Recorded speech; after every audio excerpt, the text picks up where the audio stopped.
May June মাসে আপনি আপনার ছাদ বাগান বা বাড়ির জন্য সহজেই দোপাটি গাছ করতে পারেন। আমি এই দোপাটির চারা তৈরি করেছি এই যে দানা গুছিয়ে রেখেছিলাম তার থেকে। নিজে হাতে কিভাবে দোপাটি গাছের দানা থেকে চারা তৈরি করে গাছ আমি করেছি সেটি আমি আপনাদের সাথে শেয়ার করছি। দোপাটি গাছের ফল একটু পোক্ত হয়ে গেলে তা ফেটে দানা চারিদিকে ছড়িয়ে পড়ে। অতএব তাড়াতাড়ি দানা সংগ্রহ করে সেটিকে ভালো করে শুকিয়ে রাখতে হবে। আমিও তাই করেছি। এইভাবে দানা সংগ্রহ করে আমি শুকিয়ে সেটিকে আজ আমি এই শোধন করা মাটিতে আমি সেটিকে ছড়িয়ে দিচ্ছি নতুন গাছ করার জন্য। যে কোনো চারা গাছ করার জন্য মাটি খুব গুরুত্বপূর্ণ। আর সেই মাটি যদি শোধন করা হয় তাহলে খুব ভালো হয়। আর না হলে আপনাদের গার্ডেন সয়েল যেটি খুব ভালো, যাতে রোগ জীবাণুর পরিমাণ কম বলে আপনার মনে হয়, সেই গার্ডেন সয়েলেও আপনি চারা গাছ সহজেই করতে পারবেন।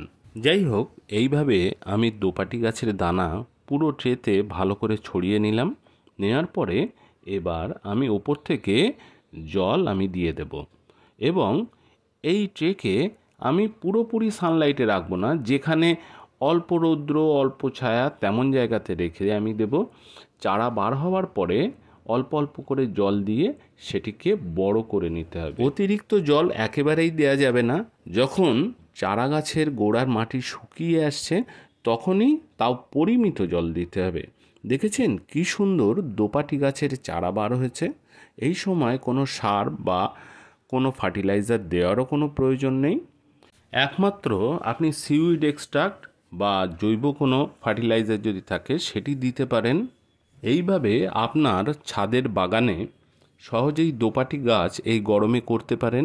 আশা করি ভিডিওটি ভালো লেগেছে। যদি ভালো লাগে একটি লাইক দেবেন, আর আমার চ্যানেলে নতুন হয়ে থাকলে অবশ্যই আমার চ্যানেলকে সাবস্ক্রাইব করে বেল বাটনকে অলে সেট করে রাখবেন, যাতে নতুন নতুন ভিডিওগুলি আপনি সহজেই দেখতে পান।